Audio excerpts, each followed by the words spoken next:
لا إله إلا الله محمد رسول الله. بسم الله الرحمن الرحيم. Assalamualaikum warahmatullahi wabarakatuh.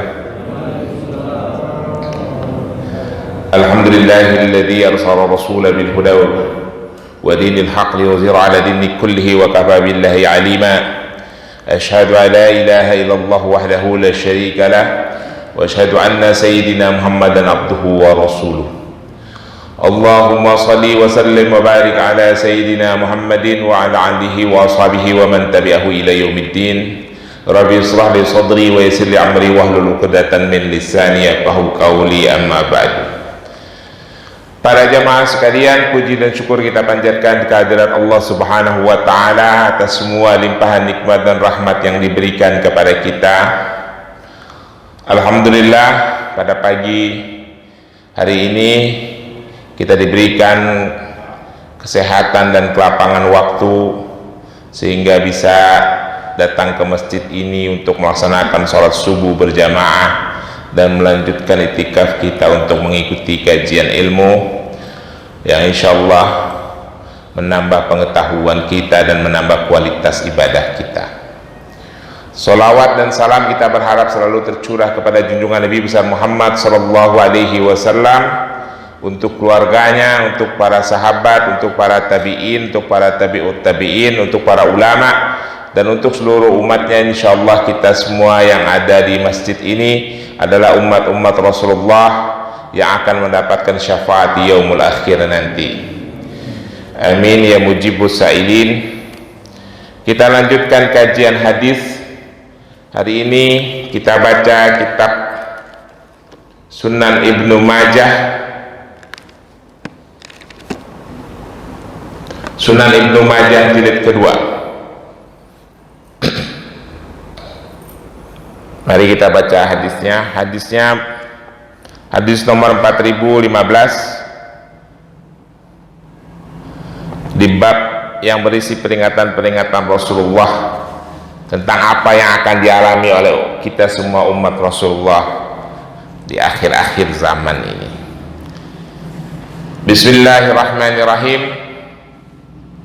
Hadatsana Abbas ibn Walid ad-Dimashqi, hadatsana Zaid ibn Yahya ibn Ubaid al-Khuzai, hadatsana Haisam ibn Humaid, hadatsana Abu Mu'aid al-Habs ibn Gailan, ra'aini anil Makhul an Anas ibn Malik qala qila ya Rasulullah mata tatrukul amru bil ma'rufi wa nahya 'anil munkar? Qala idza dhahara fikum ma dhahara fil umami qablakum. Qulna ya Rasulullah ma dhahara fil umami qablana? Qala al mulku fi sigharikum wal fahisha fi kibarikum wal ilmu fi dhalatikum. Qala Zaid tafsiru ma'na qawlu Nabi sallallahu alaihi wasallam wal ilmu fi dhalatikum idza kana ilmu fil fusuq. Keterangan hadisnya isnaduhu sahih wa rijalu siqah. Saudara-saudara sekalian, hadis yang ditakhrij oleh Ibnu Majah, nomor hadisnya 4015, Rasulullah berkata kurang lebih seperti ini. Diriwayatkan dari Abbas ibnu Walid ad-Dimashqi, diriwayatkan dari Zaid ibnu Yahya ibnu Ubaid al-Khuzai, diriwayatkan dari Hasim ibnu Humaid, diriwayatkan dari Abu Mu'aid al-Habsa ibnu Gulain. Dia mendapatkan hadis ini dari Makhul mendapatkan hadis ini dari Anas bin Malik. Pada suatu masa Anas bin Malik berkata, kira-kira begitu ya. Pertanyaan Anas bin Malik ditujukan kepada Rasulullah. Qila ya Rasulullah, wahai Rasulullah, mata tatrukul amru bil ma'rufi wa nahya 'anil munkar. Anas bin Malik bertanya kepada Rasulullah, ya Rasulullah, kapan natrukul amri bil ma'ruf wa nahya 'anil munkar? Kapan kami harus meninggalkan kewajiban amar ma'ruf dan nahi mungkar? Jadi Anas bin Malik itu bertanya, kapan masanya para ustadz tidak berdakwah lagi? Kapan masanya orang-orang Islam tidak menasehati saudaranya lagi? Mata natrukul amra bil ma'ruf wa nahya 'anil munkar. Qala, Rasulullah berkata, idza zahara fikum ma zahara fil umami qablakum. Masa-masa kalian tidak lagi mempunyai kewajiban untuk menegakkan amar ma'ruf dan nahi mungkar adalah, kata Rasulullah, pada saat di masa nanti kalian melihat atau menjumpai atau mengalami masa-masa seperti yang terjadi di masa umat-umat sebelummu, fil umami qablakum. Nah, Bapak-bapak sekalian, keterangan hadis qablakum ini maksudnya adalah di masa seperti yang terjadi di masa-masa Bani Israel, gitu, ya. Qulna, lalu kami para sahabat berkata, ya Rasulullah, wa ma zahara fil umami qablana? Ya Rasulullah, apa yang dimaksud ma zahara fil umami qablana? Keadaan itu keadaan seperti apa, kira-kira begitu, ya. Qala, Rasulullah berkata, al-mulku fi sigharikum. Penguasa kalian, pemimpin kalian adalah pemimpin dari kalangan anak-anak yang gak bisa apa-apa, kira-kira gitu, ya. Satu. Yang kedua, wal fahisha fi kibarikum. Apabila kalian telah menjumpai suatu masa pemimpin-pemimpin kalian melakukan kekejian, wal fahisha fi kibarikum. Yang ketiga, wal ilmu fi dzalatikum. Dan ilmu pengetahuan, ilmu agama atau ilmu apa saja, fi dzalatikum, ada atau dipegang oleh orang-orang bermental rendah di antara kalian, orang-orang yang tidak bermartabat. Qala Zaid, tafsiru makna qaulu Nabi sallallahu alaihi wasallam. Berkata Zaid menafsirkan makna perkataan Rasulullah sallallahu alaihi wasallam ini, wal ilmu fi ruzalatikum. Maksud ilmu fi ruzalatikum itu, maksud ilmu di tangan orang-orang yang bermental rendah itu adalah idza kana ilmu fil fusuq, apabila ilmu itu dikuasai oleh orang-orang fasik. Saudara-saudara sekalian, jadi entah udah terjadi entah belum, saya tidak tahu lah, ya. Keadaan kita di akhir zaman, di mana nanti nasihat-nasihat keagamaan, dakwah-dakwah sudah tidak berlaku lagi, dan kewajiban untuk saling menasehati, menegakkan amar ma'ruf dan nahi mungkar juga sudah tidak melekat lagi kepada kita. Apabila telah terjadi tiga keadaan, karena keadaan itu pasti sudah tidak bisa dikendalikan. Yang pertama, nih ingat-ingat nih, ya, kok kayak pas gitu, ya Pak, mudah-mudahan nggak terjadi lah, ya, tapi kayak pas gitu, ya.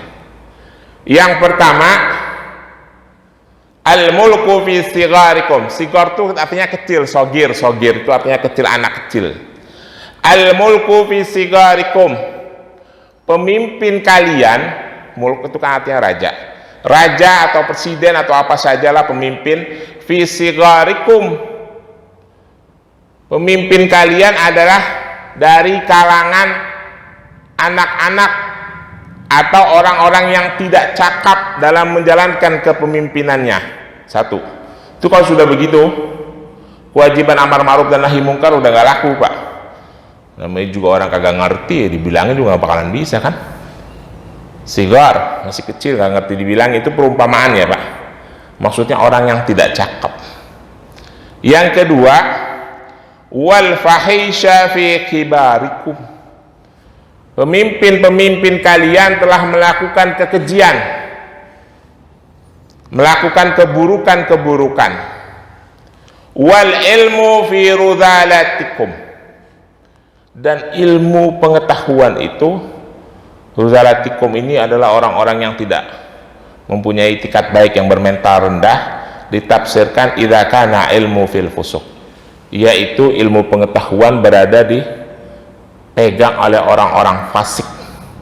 Ilmunya sih tinggi tapi perilakunya buruk lah, kira-kira gitu ya.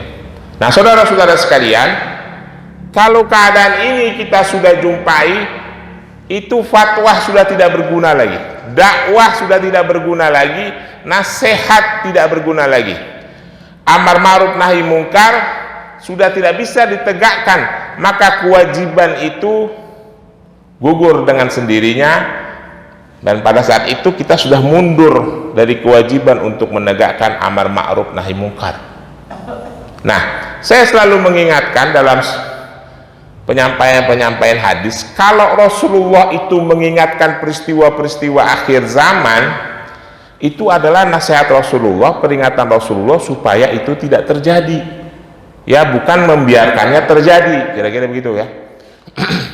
Nanti kalau seandainya ini terjadi, kita akan bilang, ya itu kan emang udah diperingati oleh Rasulullah dalam hadis, ya udah pasti terjadi. Ini maksudnya supaya tidak terjadi, Pak. Jadi 3 indikasi itu supaya jangan terjadi. Yang pertama, kepemimpinan dipegang oleh orang yang tidak mampu, oleh anak kecil yang belum layak. Yang kedua, pemimpin-pemimpin kita melakukan kekejian. Yang ketiga, ilmu dipegang oleh orang-orang fasik. Ini kan seperti satu rangkaian ya, Pak. Ada pemimpin yang mau dijadiin pemimpin anak kecil, belum layak, tidak sesuai dengan aturan, aturannya dirubah oleh orang fasik. Karena memang itu mereka yang punya ilmu, mereka yang mengendalikan undang-undang, peraturan, jadi peraturannya dirubah supaya si anak kecil bisa jadi calon pemimpin. Tapi dikendalikan oleh beberapa pemimpin, dikuasai oleh beberapa pemimpin, difasilitasi oleh beberapa pemimpin yang fasik, yang mengerjakan keburukan. Ini 3 serangkai ini kok kayak sama gitu ya. Ada anak kecil yang sedang dipromot untuk jadi pemimpin, difasilitasi oleh penguasa yang perilakunya buruk. Habis itu jalannya dimudahkan oleh orang-orang yang berilmu dari kalangan orang fasik dengan merubah undang-undang. Mirip ya, Pak, dengan keadaan yang akan terjadi gitu ya. Udah terjadi sih, tinggal kita tunggu aja nanti tanggal 14 Juli hasilnya bagaimana. Kalau itu benar-benar terjadi, ya itu kesalahan kita umat Islam, kenapa ini kita biarkan. Ya, kita jangan biarkan pemimpin yang tidak layak ingin menjadi pemimpin. Karena kalau kita biarkan, kita mengabaikan nasihat Rasulullah. Kita jangan biarkan penguasa yang perilakunya buruk terus melanjutkan kekuasaannya. Dan kita jangan biarkan ilmu pengetahuan itu berada di tangan orang-orang fasik. Ini bagian yang penting nih, Pak. Ini saya selalu ingatkan. Saya tuh selalu konsen dengan hal yang seperti ini. Umat Islam itu harus pintar, harus cerdas, wawasannya harus luas. Itu saya selalu bilang kan. Sebab kalau kita tidak cerdas, kita tidak pintar, otak kita itu, pemahaman kita itu mudah terombang-ambing ke sana kemari. Saya berkali-kali ceramah-ceramah di masjid-masjid itu, selalu orang bertanya masalah Palestina, sejarah Palestina. Lalu bertanya tentang Yahudi yang menguasai tanah Palestina. Itu aja ditanya berputar-putar. Berarti wawasan orang Islam kagak pernah nyambung, gak pernah nambah-nambah dari dulu. Pak, ini begini-begini. Ada kadang-kala pertanyaan yang di bawah standar. Itu kan karena orang Palestina pergi, maka tanahnya dikuasai nama Israel. Begitu balik lagi ya nggak bisa. Bilang ini orang Islam ini nggak ngerti apa-apa ya sejarah saudara-saudaranya sendiri. Gitu ya. Itu aja, berarti kagak nambah wawasannya. Kalau orang Islam itu tidak punya ilmu, maka gampang terombang ambing. Nah, ilmu itu dipegang sama orang fasik. Nanti kalau dia ngomong begini ngomong begitu, kita manggut-manggut aja. Oh iya, benar-benar, karena kita tidak punya benchmark, nggak punya tolak ukur untuk menolak pendapat-pendapat orang fasik yang berilmu. Yang ini jangan terjadi. Termasuk juga orang-orang fasiknya dari kalangan ustadz. Makanya ada kiai, ada tokoh agama yang mendukung nih anak kecil jadi calon wakil presiden. Ya, tidak cakap. Itu karena orang fasik. Ingat-ingat itu ya Pak. 3 hal. Pemimpinnya perilakunya, penguasanya perilakunya buruk, calon pemimpinnya orang yang tidak cakap, yang belum layak, ilmu dikuasai oleh orang-orang yang fasik.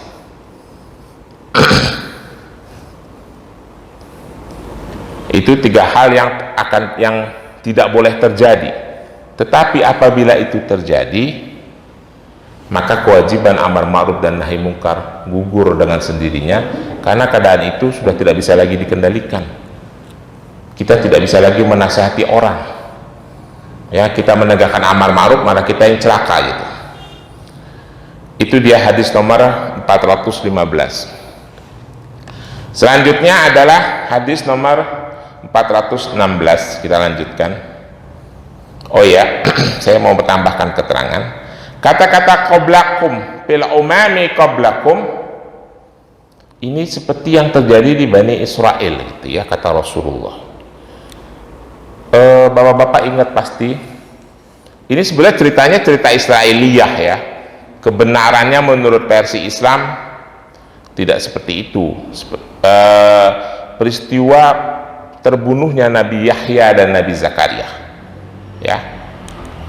Peristiwa terbunuhnya Nabi Yahya dan Nabi Zakaria itu kan karena Nabi Yahya dan Nabi Zakaria ingin menegakkan amar ma'ruf dan nahi mungkar, tetapi keadaan itu sudah tidak bisa dikendalikan. Kenapa Nabi Yahya ingin menasehati pemimpin-pemimpin Bani Israel pada masa itu yang menyelenggarakan kekuasaannya sewenang-wenang. Tentu kita tidak berbicara hal-hal yang berhubungan dengan Israiliyah ya, mengenai Raja Herodes, Herodia dan sebagainya, itu cerita Israiliyah. Itu Al-Quran tidak menjelaskan. Pokoknya Al-Quran hanya menjelaskan Yahya dan Zakaria itu menegakkan kebenaran melawan pemimpin-pemimpin Bani Israel yang zalim, yang tidak bisa dinasehati karena menjalankan hawa nafsunya dalam menjalankan kepemimpinan, kira-kira begitu. Nah, contoh itu yang buat kita dijadikan ibarat bahwa keadaan itu jangan sampai terjadi. Sebab kalau keadaan itu terjadi, kewajiban amar ma'ruf dan nahi mungkar tidak lagi bisa berjalan. Ingat-ingat ya Pak, jangan sampai terjadi. Tidak boleh anak kecil jadi pemimpin, gak layak, gak mampu. Orang keji jangan menguasai kehidupan orang mukmin, orang muslim. Ilmu itu jangan dipegang oleh orang-orang fasik. Kalau ilmu itu dipegang oleh orang fasik, nanti dipakai untuk kepentingan hawa nafsunya. Yang sudah terjadi sekarang ini, pakai untuk menentukan hawa nafsunya. Nah, di sekitarnya itu ketika membuat keputusan, hakim-hakim anggota tidak berani berbuat apa-apa, tidak enak melawan ketuanya. Itu contohnya itu yang terjadi. Mudah-mudahan negara ini diselamatkan dari perilaku-perilaku seperti itu. Sebab kalau itu terjadi, saya tidak kebayang ya Pak. Bapak tahu tidak program food estate yang digagas oleh penguasa itu? Hutan sudah ditebang 600 hektar lebih, tanaman pangannya tidak ditanam. Sia-sia kan? Dan yang sia-sia lagi masih banyak Pak. Ini perilaku-perilaku penguasa kita ini ngeri sekali mengenai tindakan perilaku korupsinya dan kolusinya.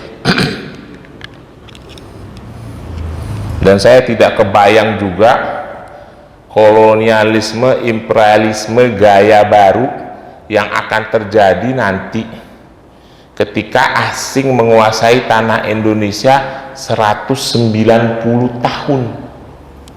Kan kita ini sering sibuk Pak, dari Bapak kecil dan juga dari saya kecil, kita tuh selalu didoktrin Indonesia dijajah 350 tahun. Ini pakai Bapak pakai logika nih ya, Indonesia dijajah 350 tahun.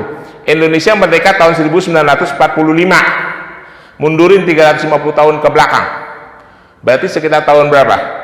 1600-an, 1600 Pak. 1600 itu Kesultanan Ternate masih berdiri dengan jaya, Kesultanan Tidore masih berdiri dengan jaya, semua kesultanan-kesultanan itu masih berdiri. Kesultanan di tanah Jawa juga masih berdiri, Kesultanan Banten juga masih berdiri, Kesultanan Makassar juga masih berdiri, kesultanan-kesultanan di Sumatera Timur juga masih banyak. Artinya Indonesia tidak dijajah selama itu. Penjajahan itu baru terjadi sekitar abad ke-18. Mereka datang itu ke sini untuk berdagang dengan kesultanan-kesultanan di Nusantara. Baru murni menguasai kesultanan-kesultanan kita. Kesultanan Cirebon dihilangkan diganti keresidenan, Kesultanan Banten dihilangkan diganti keresidenan. Itu murni terjadinya penjajahan, itu baru abad ke-18. Taruhlah dari tahun 1800 sampai 1945, kira-kira 150 tahun lah taruh. 150 tahun baru tuh benar-benar Belanda menancapkan kekuasaannya di Indonesia. Hampir semua kesultanan dari Sabang sampai Merauke dikuasai. Kesultanan-kesultanan yang tidak kooperatif dirubah menjadi keresidenan. Contohnya adalah Cirebon, Banten yang tidak kooperatif, tapi yang kooperatif Yogyakarta, Surakarta tidak, tetap berkuasa. Yang tidak kooperatif baru diberangus. Berarti Indonesia dijajah berapa tahun Pak? Imperialisme dan kolonialisme di Indonesia berapa? 150 tahun cuma Belanda berjajah di sini. 150 tahun. Bukan 350 tahun. Itu kita sudah merasakan dampaknya. Ada kekuasaan asing di negara di Nusantara ini 150 tahun. Itu negara Republik Indonesia belum terbentuk. Sekarang ada NKRI terbentuk, tetapi ada penguasaan lahan yang rencananya 190 tahun. Bapak pikirin baik-baik gitu. Lebih lama dari kolonialisme di ibu kota baru. 190 tahun itu Pak konsesinya diberikan kepada investor untuk menguasai lahan kita. Lebih lama dari imperialisme dan kolonialisme bercokol di negeri ini. Itu mah maklum, dulu NKRI belum terbentuk, kita masih terpecah-pecah 400 kesultanan. Lah sekarang negara ini udah terbentuk atas perjuangan para pejuang, tapi masih ada penguasaan lahan kita oleh pihak asing yang belum tentu menguntungkan kita, rencananya 190 tahun. Itu kolonialisme gaya baru. Masa itu mau kita dukung? Pakai otak saja sedikit. Itu mau kita dukung yang seperti itu? Itu karena ilmu dikuasai oleh orang-orang fasik. Kalau itu terjadi ya karena ilmu dikuasai oleh orang-orang fasik. Mudah-mudahan orang Indonesia ini pada sadar semua ya. Bapak-bapak itu tidak ada yang kerja di tambang sih ya. Kalau ada yang kerja di tambang baru pada sadar. Sekarang ini pengusaha kecil Pak, pengusaha kecil tambang ya, bukan pengusaha UMKM, yang biasa eksplorasi itu di sekitar 200 hektar untuk nikel ya, yang saya tahu nikel itu hampir nggak dapat lahan Pak, isinya pengusaha sana semua, pengusaha lokal itu, maksudnya pengusaha Indonesia, pemain tambang nyari lahan itu susah, di Konawe kek, di Lameluru kek, Tenggara, Sulawesi Tenggara ya, atau di daerah Halmahera Timur kek, Tengah kek, susah. Karena semuanya dikuasai mereka, kita tidak punya modal. Itu udah satu contoh tuh. Nanti kalau mereka bercokol di ibu kota baru, jangan-jangan kita datang ke situ aja kagak bisa masuk ke kawasannya. Gitu loh. Kan kemarin ada contoh tuh. 17 Agustus tahun ini apa tahun sebelumnya, ketika ada orang yang mau masang bendera merah putih di kawasan PIK, malah dilarang. Itu di kampung orang Betawi itu Pak, di Jakarta. Bapak bayangin lah nanti kalau di Kalimantan. Jangan-jangan kita nggak bisa masuk ke situ. 190 tahun konsesinya Pak diberikan. Itu kolonialisme Kita dijajah 145 tahun aja kita sibuk berjuang mati-matian ngusir. Buku sejarah memenuhi kita, doktrin-doktrin kekejian penjajah memenuhi kita. Ini kita mau buat lagi yang begitu. Baik, kita lanjutkan hadis yang berikutnya. Umar 416. Hadatsana Muhammad ibnu Bashar, hadatsana Umar ibnu Asim, Humaid ibnu Salamah, an Ali ibnu Zaid, an Al-Hasan, an Zundaq, an Huzaifah qala Rasulullah sallallahu alaihi wasallam, la yanbaghi lil mu'minin an yuzila nafsahu. Qalu wa kaifa yuzila nafsahu? Qala yata'arrada minal bala'i lima yutiquhu. Rasulullah bilang begini, la yanbaghi lil mu'minin an yuzila nafsahu. Jangan sampai orang-orang beriman itu menjatuhkan, yang zil itu artinya turun ya, menjatuhkan harga dirinya sendiri. Jangan sampai orang mukmin itu menjatuhkan harga dirinya, merendahkan dirinya. Qalu, berkata para sahabat, wa kaifa yazilu nafsahu ya Rasulullah? Bagaimana sih orang mukmin itu menjatuhkan dirinya? Qala, Rasulullah berkata, ini masih berkaitan dengan hadis tadi ya Pak, yata'arradu minal bala'i lima yutikuhu.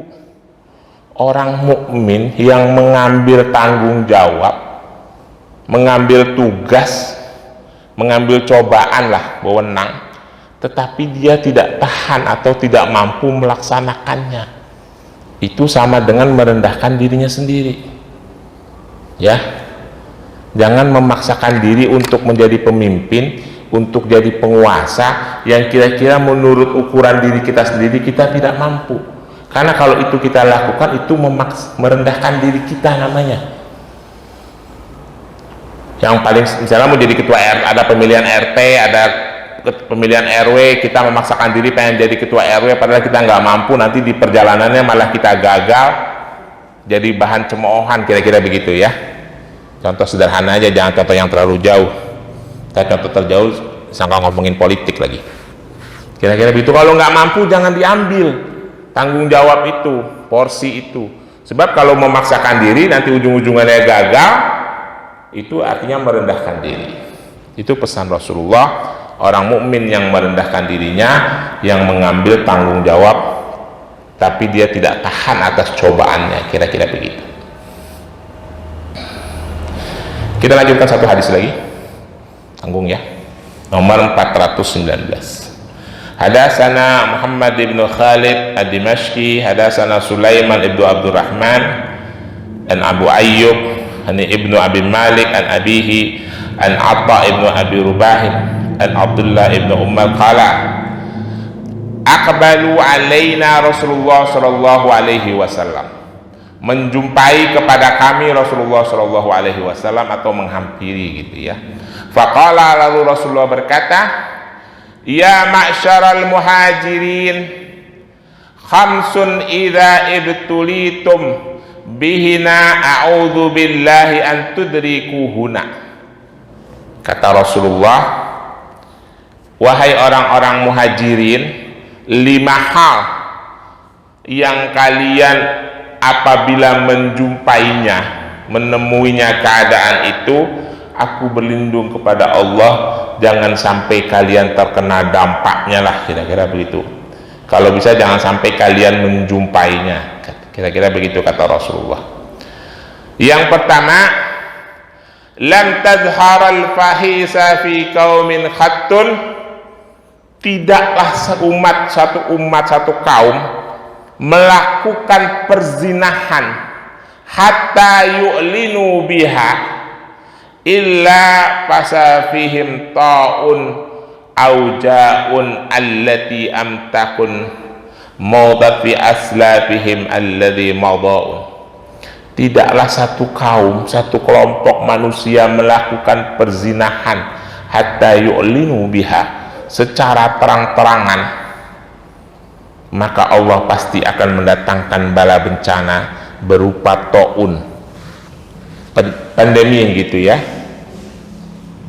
atau mendatangkan jaun, rasa kesusahan.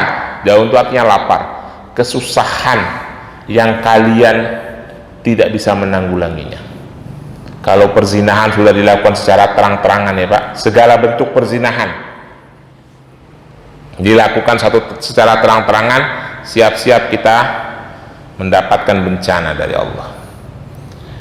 Yang kedua, walam yang qasul mikyal wal mizan, tidaklah dari kalangan umatku mulai melakukan kecurangan, mengurangi timbangan dan takaran, illa ukhidha bis-sinina was-sidat wa ma'unatun wa juri sultanan alaihim, maka mereka akan ditimpakan masa-masa peceklik, masa-masa kesulitan pangan, dan akan dikirim kepada mereka penguasa-penguasa yang keji. Kalau umat Islam sendiri melakukan kejahatan, kecurangan dalam masalah takaran dan timbangan, ya kalau sekarang mungkin manifestasinya bukan begitu ya, dalam berbisnis secara curang itu. Walam yamna'u zakata amwalihim illa muni'u qatrun minas sama' walaula bahimul wa yamtaru. Kalau ada dari kalangan umatku menahan zakat, maka Allah akan menahan hujan dari langit, Allah akan menahan keberkahannya. Ini urusan ini hati-hati ya Pak, urusan zakat itu, zakat yang wajib ya, ini hati-hati ya Pak. Kalau saya paling hati-hati nih urusan begini ya, karena takutnya saya itu sampai takut salah hitung gitu ya, maka hitungnya kadang-kala saya lebihin biar takut ada yang kurang. Karena nanti misalnya harta kita 1 miliar, itu kan kita keluarin zakat, ini gampang aja ya cara ngitungnya, dikeluarin 25 juta, kita ngepasin 25 juta, rupanya harta kita 1 miliar 100 juta gitu. Akhirnya jadi salah. Saya lebih sederhana itu, saya lebih jadi 3% biar gampang. Sebab nanti kalau ada barang yang nyangkut yang belum keluar, Allah paksakan keluar dengan caranya, kita sendiri yang mengalami masalah kesedihan, karena saya pernah mengalami itu. Nggak usah terlalu dibahas ya.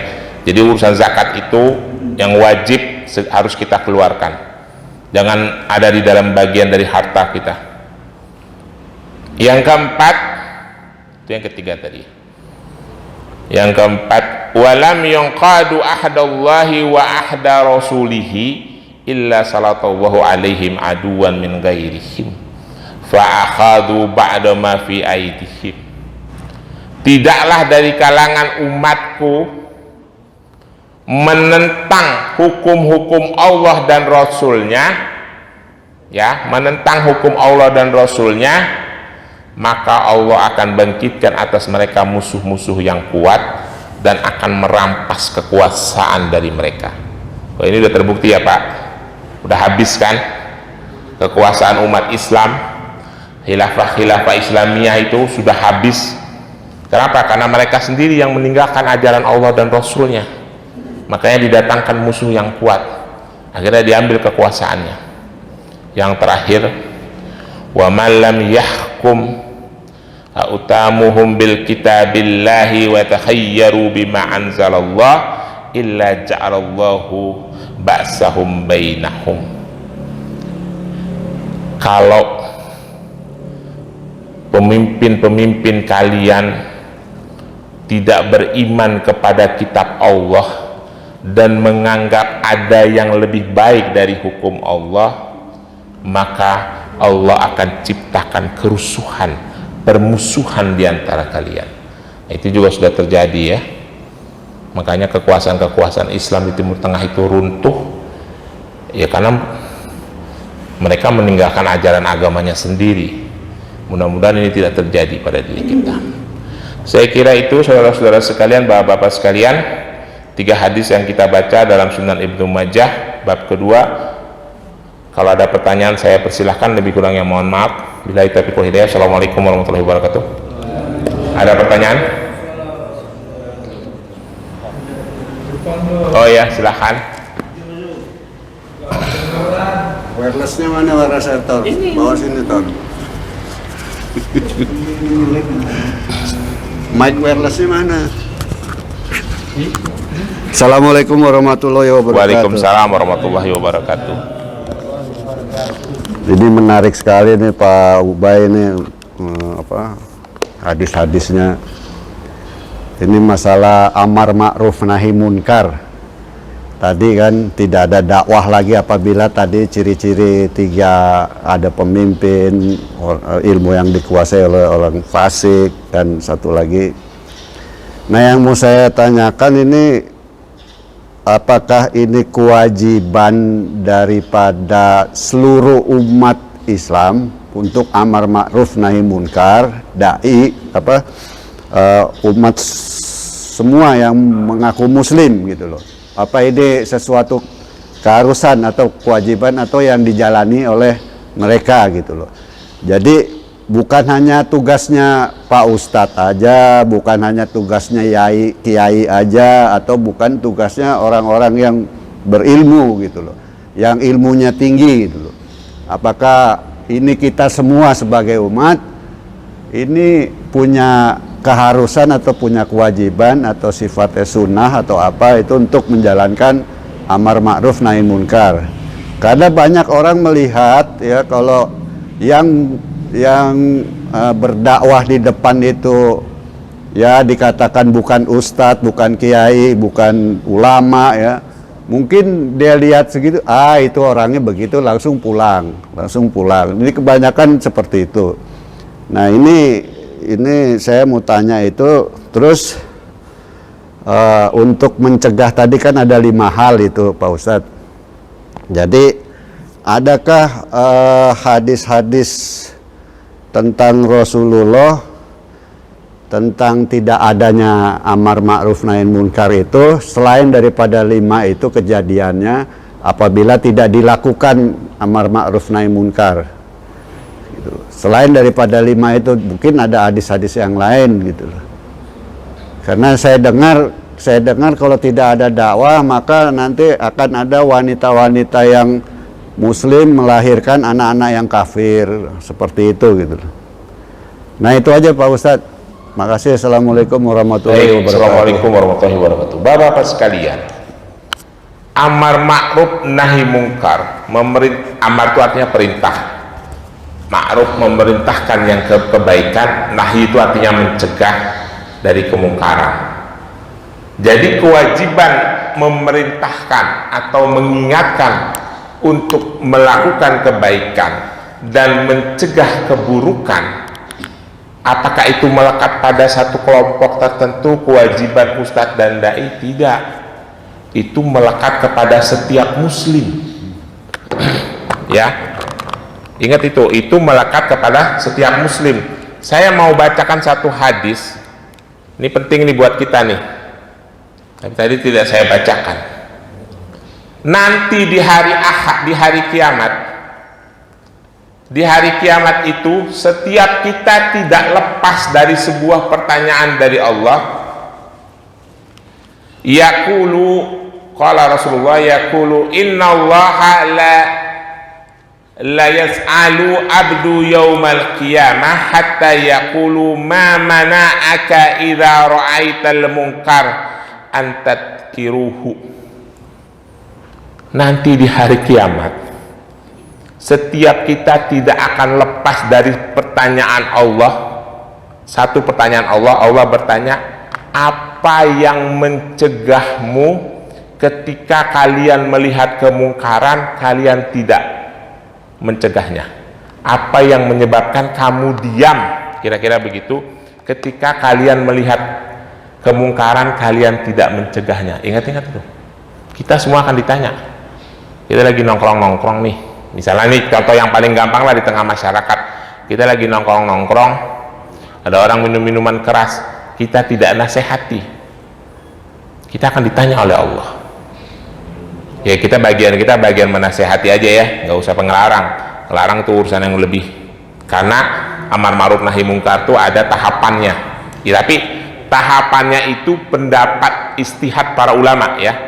tahapannya itu adalah ijtihad para ulama. Kita sering dengar tuh penjelasan hadis, tafsir hadis-hadis yang menyatakan man ra'a minkum munkaran. Ya, kalau bagian menasihati itu karangan ulama, ustadz.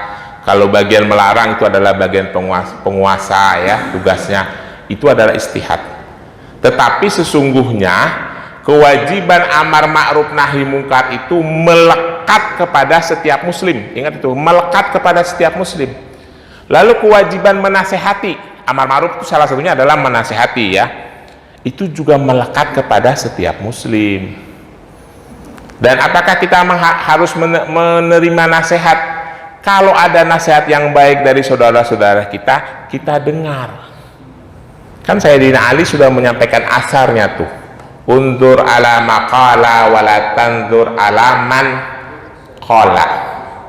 Itu asarnya Sayyidina Ali ya, bukan hadis.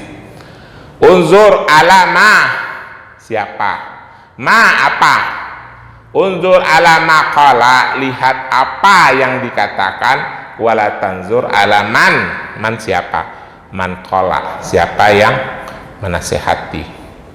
Jangan melihat siapa yang menasehati, jangan melihat siapa yang berkata, lihat apa yang dikata. Jadi kita, apabila saudara-saudara kita sesama muslim menasehati kita, itu petanda mereka sayang sama kita, karena buktinya mereka menginginkan kita baik ya. Kita dengar saja. Satu. Yang kedua, kewajiban amar ma'ruf dan nahi mungkar itu melekat kepada setiap muslim, situasional dan kondisional. Jangan juga kita menjatuhkan diri kita di dalam kebinasaan. Misalnya ada orang melakukan kemungkaran, kita mau cegah dengan kekerasan, dengan paksaan, sementara kita tidak mampu, ya jangan.